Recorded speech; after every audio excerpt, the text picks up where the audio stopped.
ज्याला आपण संचित असं म्हणतो, हे संचित म्हणजे काय? हे संचित म्हणजे जे काही टेपवर रेकॉर्ड केलेलं आहे ते सगळं संचित.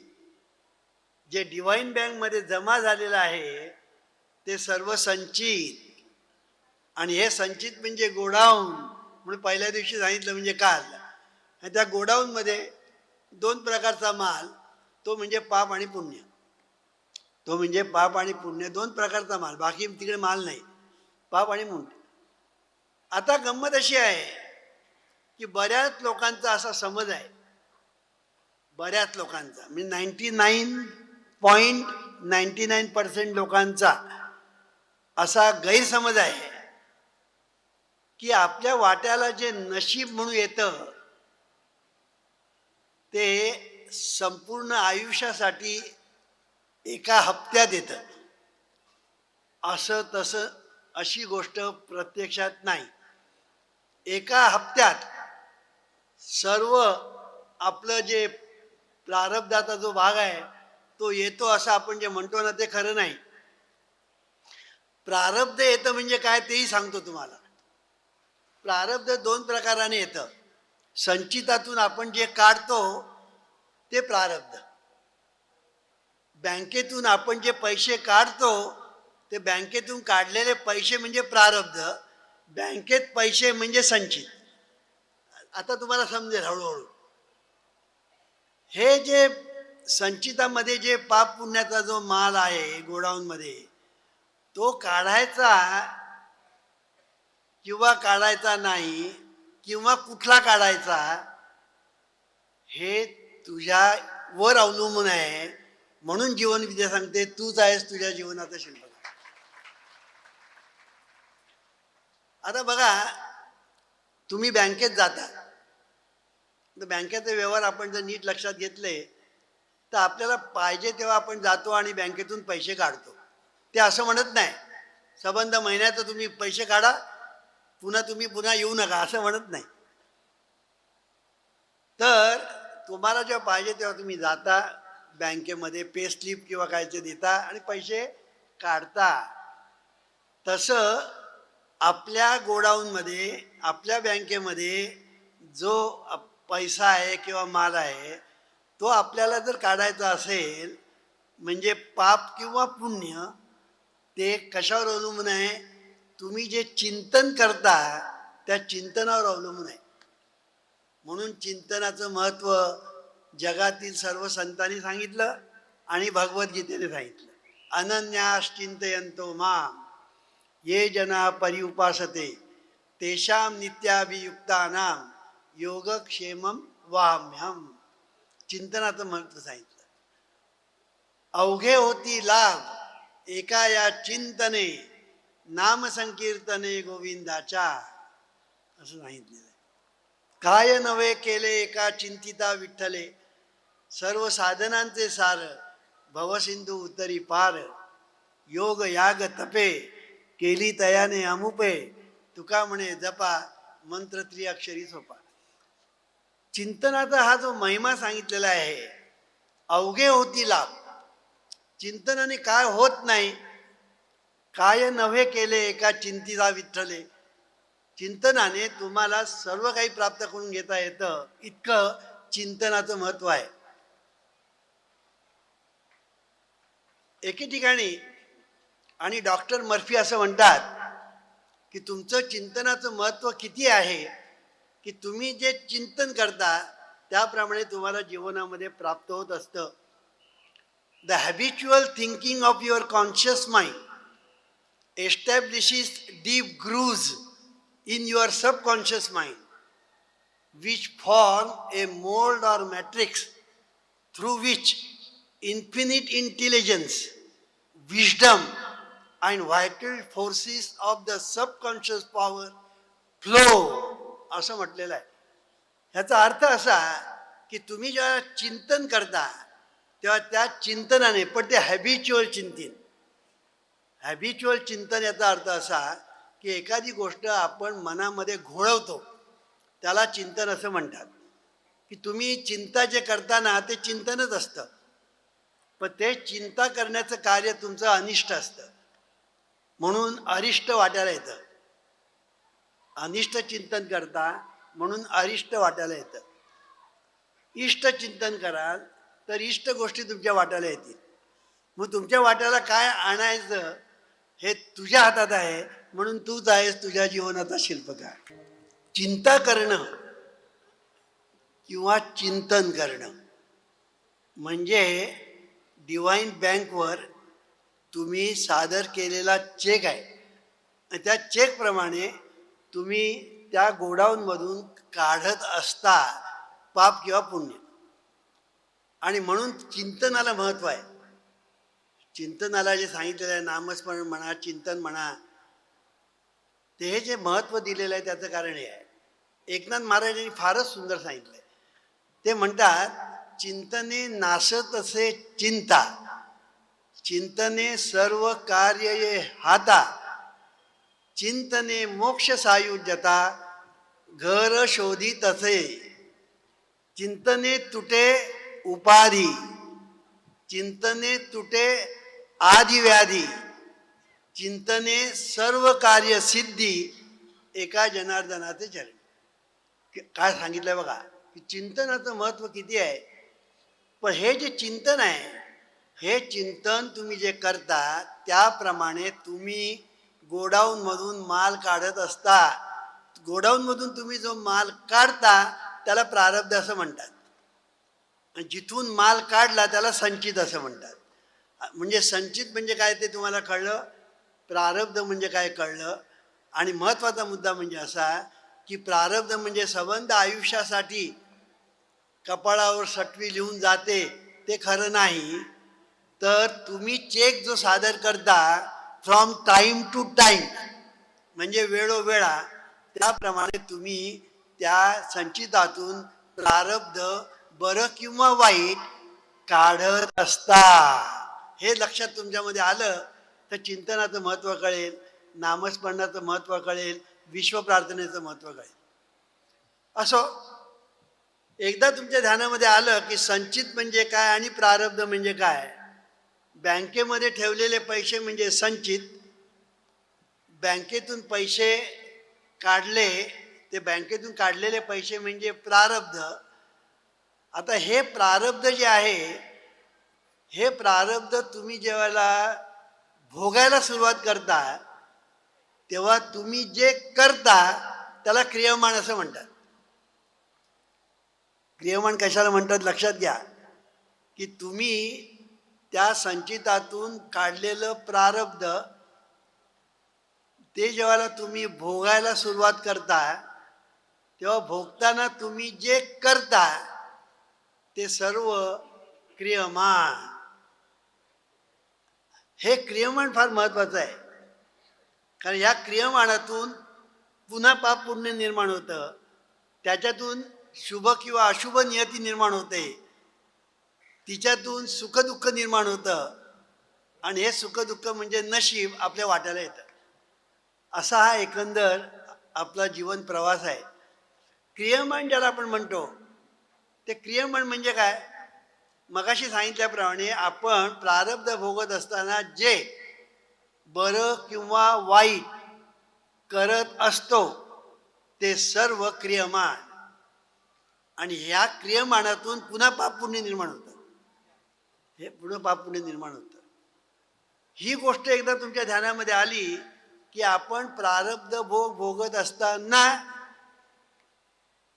म्हणजे क्रियमाण करत असताना पाप पुण्य निर्माण होतं. ते कसं ते सांगतो तुम्हाला.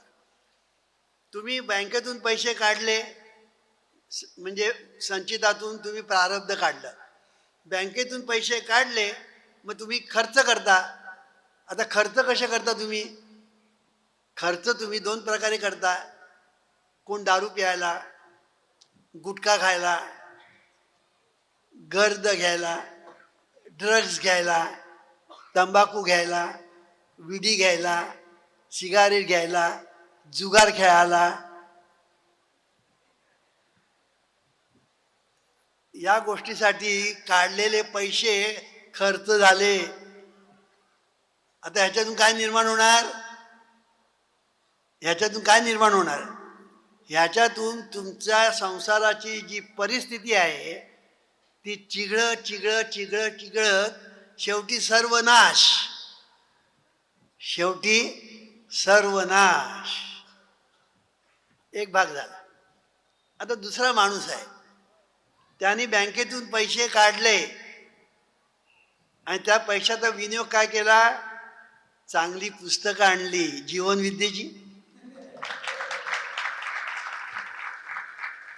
त्या पुस्तकाचं वाचन केलं. त्या पुस्तकामध्ये काय काय सांगितलेलं आहे? शुभ चिंतन कर, शुभ इच्छा कर, शुभ बोल, शुभ कर. मग याच्यातून शुभ नियती निर्माण होईल आणि मग त्याच्यातून चांगलं नशीब तयार होईल, चांगलं सुख सुख तुझ्या वाटायला येईल, शांती वाटायला येईल, समाधान वाटायला येईल, समृद्धी वाटायला येईल. मग तो त्याप्रमाणे करायला लागतो आणि जीवनामध्ये सुखी होतो. हे सगळं तुझ्या हातात आहे, म्हणून तूच आहेस तुझ्या जीवनात शिल्पकार.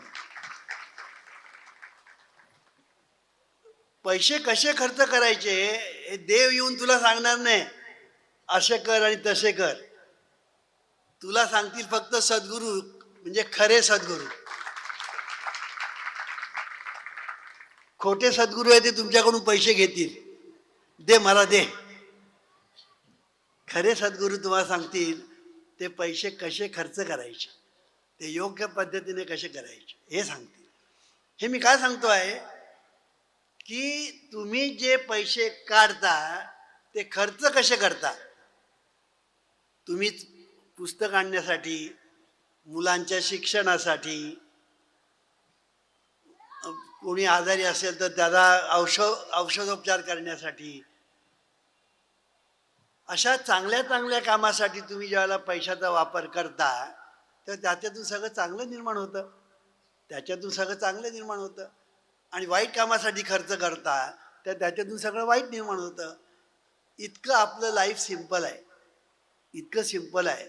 पण ते कॉम्प्लिकेटेड झालं. याचं कारण का? याचं कारण एकच की आपल्याला हा सगळा प्रोसेस माहितीच नाही. कारण तो सगळा आतमध्ये अव्यक्त प्रांतामध्ये चाललेला असतो, कोणाला माहीत नाही. माहितीच नाही तर सांगणार कोण कोणाला? म्हणून हे सांगण्यासाठी आम्ही इथे मुद्दाम आलो.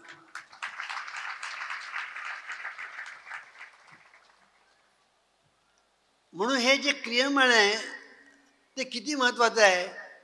क्रियमाण एका बाजूने तुमची नियती निर्माण करते, ती नियती तुमचं सुख दुःख निर्माण करते आणि ते सुख दुःख म्हणजे तुमचं नशीब तुमच्या वाट्याला येतं.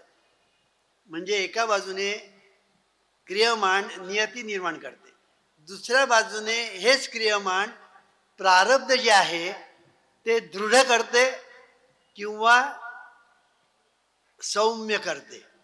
दोन्ही करण्याचं सामर्थ्य त्याच्यामध्ये आहे. प्रारब्ध आपलं जे आहे ते उग्र करायचं का सौम्य करायचं हे तुमचं क्रियमाण ठरवत असतं. हे लक्षात ठेवा. Law of action and reaction, इथे सर्व सायन्स आहे.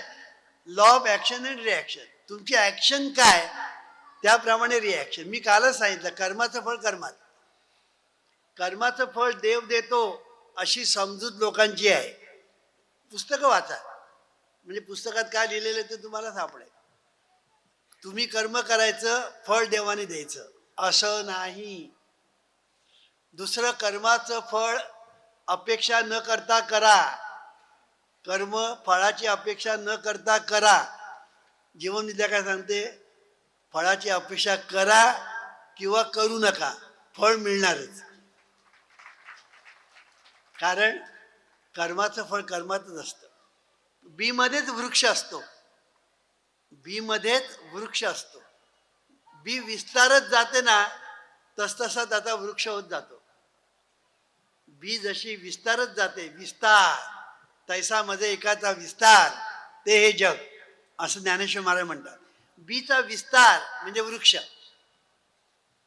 तसं कर्माचा विस्तार म्हणजे जीवन. ते तुझ्या हातात आहे, म्हणून तूच आहेस तुझ्या जीवनाचा शिल्पकार. तुमच्या ही गोष्ट एकदा ध्यानात आली की जीवन जगणं ही कला आहे, विद्या आहे, शास्त्र आहे. असं जेव्हा जीवनविद्या सांगते तेव्हा त्याचं वर्म आणि मर्म तुमच्या ध्यानात येईल. आणि म्हणून जे तुम्ही करता क्रियमाण ते फार महत्वाचं असतं. क्रियमाण हे फार महत्वाचं असतं. आणि म्हणून क्रियमाण करत असताना तुम्ही गरिबी कशी भोगता त्याप्रमाणे तुमचं भवितव्य. आता श्रीमंती कशी भोगता? दोन आले, गरिबी भोगणं आणि श्रीमंती भोगणं, दोन्ही आलं. तुमच्या वाट्याला श्रीमंती आली कर्म धर्म संयोगाने. श्रीमंत बापाच्या पोटी जन्माला आला, श्रीमंत बापाच्या पोटी जन्माला आला म्हणजे आपण म्हणतो इंग्लिशमध्ये with A golden spoon in the mouth असं म्हटलेलं आहे. मग जन्माला आलाच ना तो श्रीमंताच्या पोटी, मंत्र्याच्या पोटी. सांगायचा मुद्दा असा, श्रीमंत माणसाच्या पोटी जर जन्माला आला तर सगळं त्याला हजर, सगळं त्याला हजर. ते पाहिजे ते त्याला मिळतं. मोटर पाहिजे मोटर, अमुक पाहिजे तमुक, तमुक पाहिजे तमुक, मग सगळं तुम्हाला मिळत जातं. आता ही श्रीमंती भोगायची कशी? ही श्रीमंती दोन प्रकाराने भोगता येते. एक उर्मटपणे आणि एक नम्रपणे, एक उद्धटपणे आणि एक नम्रपणे, दोन प्रकारे भोगता येते. श्रीमंत बाबाच्या पोटी जन्माला आला, मोटर मिळाली, लागला चालवायला. मग रस्त्यावर माणसं झोपलेली आहेत, काय परवा, घाल घाल त्यांच्या अंगावर, पी दारू. मग काय पुढे बघतील आपले बाप, सोडवतील आपल्याला. ही जी प्रवृत्ती आहे ती अधोगतीला नेणारी आहे, अधोगतीला नेणारी आहे. एकदा सोडेल, दुसऱ्यांदा सोडेल, पण पुन्हा पुन्हा काय सोडता येत नाही. आणि जरी काल मी सांगितलं, गुन्हा केला आणि शासनाच्या तावडीतून सुटला, न्यायालयाच्या तावडीतून सुटला, तरी निसर्गाच्या तावडीतून सुटत नाही. निसर्गाचे कायदे सर्वांना समान. मग तो गरीब असो का श्रीमंत असो, तो राजा असो का रंक असो, तो सामान्य माणूस असो का मंत्री असो, ते सर्वांना लागू आहे. आपण लक्षात ठेवायचं, ते सर्वांना लागू. तिथे भेद नाही, भेदाभेद नाही. बापरे, हे बघा, तिथे भेदाभेद नाही. भेदाभेद भ्रम अमंग. निसर्ग नियमामध्ये भेदाभेद नाही. तू कोण आहेस निसर्ग बघत नाही. तू निसर्गाचे नियम मोडलेस ना, तुला शिक्षाही होणारच. शासनाकडून होईल, न्यायालयाकडून होईल, नाही तर निसर्गाच्या कायद्याप्रमाणे होईल, पण तुला होणार म्हणजे होणार. कळलं की नाही? आणि म्हणून गरिबी कशी भोगायची आणि श्रीमंती कशी भोगायची. आता श्रीमंत, दुसरा श्रीमंत माणूस आहे, तो श्रीमंत कशी भोगतो? लोकांना मदत करतो. जो गरीब विद्यार्थी आहे त्याला पैसे देऊन त्याच्या शिक्षणाची सोय करतो, जीवन विद्येच्या कार्याला मदत करतो.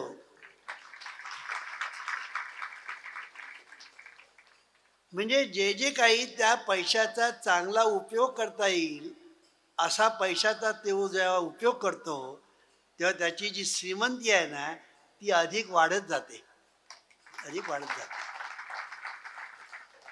तो नुसती श्रीमंती भोगत नाही, तर तो शांती भोगतो, सुख भोगतो, आनंद भोगतो, ऐश्वर्य भोगतो, समाधान भोगतो. आनंदामध्ये आनंदी असते. हे कशामुळे होतं? हे फक्त श्रीमंती भोगायची कशी, ती नम्रपणे भोगायची का उद्धटपणे भोगायची, ह्याच्यावर त्या श्रीमंत माणसाचं पुढलं भवितव्य अवलंबून असतं. क्रियमाण. म्हणून क्रियमाण जे आहे फार महत्वाचं आहे. प्रारब्ध आलं वाट्याला, ते दोन प्रकारे येतं. तुम्ही जन्माला येतं तेव्हा नैसर्गिक पद्धतीने प्रारब्ध वाट्याला येतं, जन्माला येतात तेव्हा. पण नंतर तुम्हाला जेव्हा समजूत येते, समजायला लागतं, बरं आणि वाईट समजायला लागतं, तेव्हा प्रारब्ध आपल्याला अनुकूल किंवा प्रतिकूल, चांगलं किंवा वाईट आपल्याला गोडावून मोडून काढता येतं. इतकं आपल्याला देवाने स्वातंत्र्य दिलेलं आहे. आणि म्हणून जीवनविद्या असं सांगते की क्रियमाण हे तुझ्या जीवनामध्ये फार महत्वाचं आहे. आणि इथे जर तू सावध राहशील, सावध तो सुखी. ईश्वरा सर्वांना चांगली बुद्धी दे, आरोग्य दे, सर्वांना सुखात आनंदात ऐश्वर्यात ठेव. सर्वांचं भलं कर, कल्याण कर, रक्षण कर आणि तुझे